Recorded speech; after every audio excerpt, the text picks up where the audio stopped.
Alright, we're on to the next project. So, due to a mistake that I made, I burned the transmission out of my work truck.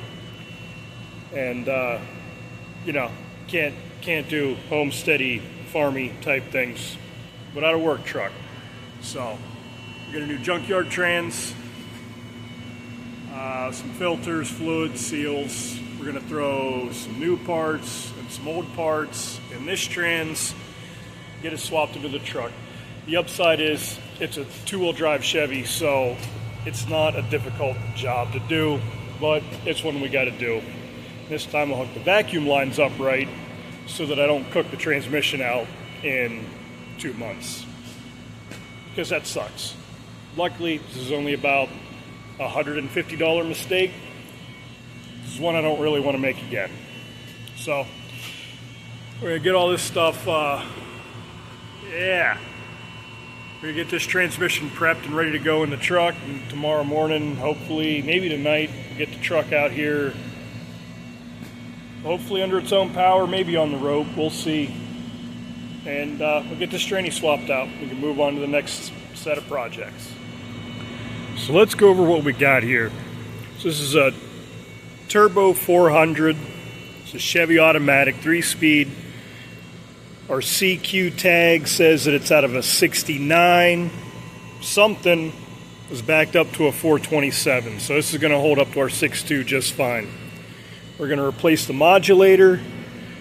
This chunk of cross member they cut off. This whole rear section, we got a new one. This originally had a big parking brake on it, like a drum and band in it. That speedometer cable probably doesn't work anymore, but we're going to put new gears in the speedometer so that my speedo reads right.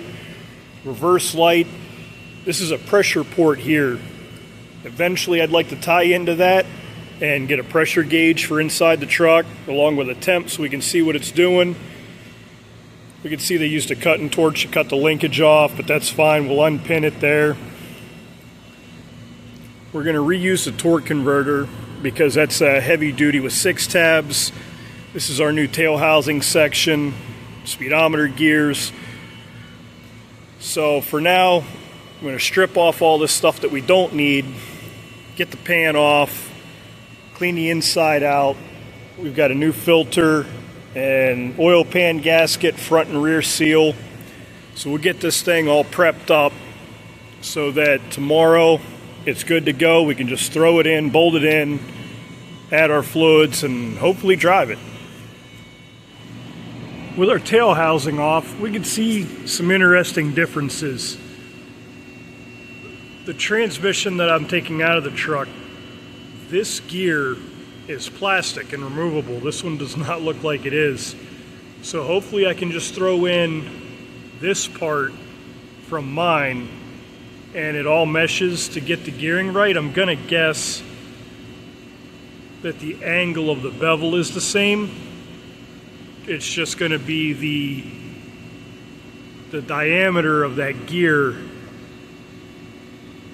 is different for your different gear ratios. Besides that, the tail housing we took off, she's got some bearings in her. I don't know if you can see back there, but there's 2 sets of roller bearings in here. And I thought that it was a brake that bolted on here, and it might have been. You see there's a locating pin over here. So I don't know what this is. I don't know if it was a heavier duty application, but the one we're going to put on, which is from a 1-ton, it's no bearings. There's a little bushing in there, but no bearings. But it's going to fit up. It's the right height for our yoke, so we're going to roll with it. But yeah, if anybody knows why this guy's got bearings in it, and when they switched from a metal speedo gear on the output shaft to a plastic removable one, I'd be curious to know.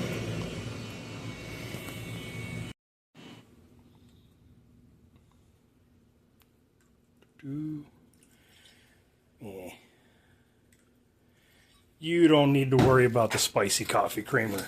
It's good for you. Also, don't touch the coffee pot with your dirty hands. You use the rag. Don't be an animal.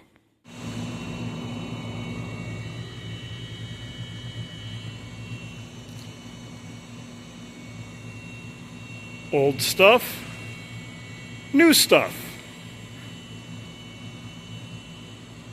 I think the lady at AutoZone got me. I think I've been had. Halfway there. Old one out, new one going in. Truck's all jacked up. Getting there. This is a lot of fun. I recommend everyone do it at least once. Alright, got the transmission in.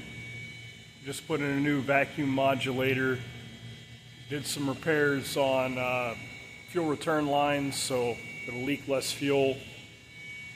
This truck should be good to go for a while. Hopefully, at least until it's warm. I'm getting sick and I'm tired of working on stuff. So, we got both trucks fairly squared away. So now we can move on to some other projects.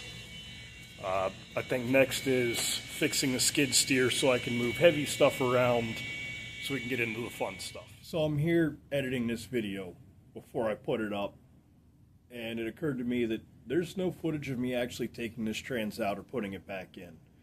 It's a very easy explanation. I'm not good enough to film under the truck while I'm working. I'm barely good enough to change the transmission out. There are a lot of good YouTube videos and channels out there on exactly how to do this job that are well lit and well shot. This will probably never be a channel like that. I'm good at doing a bunch of things.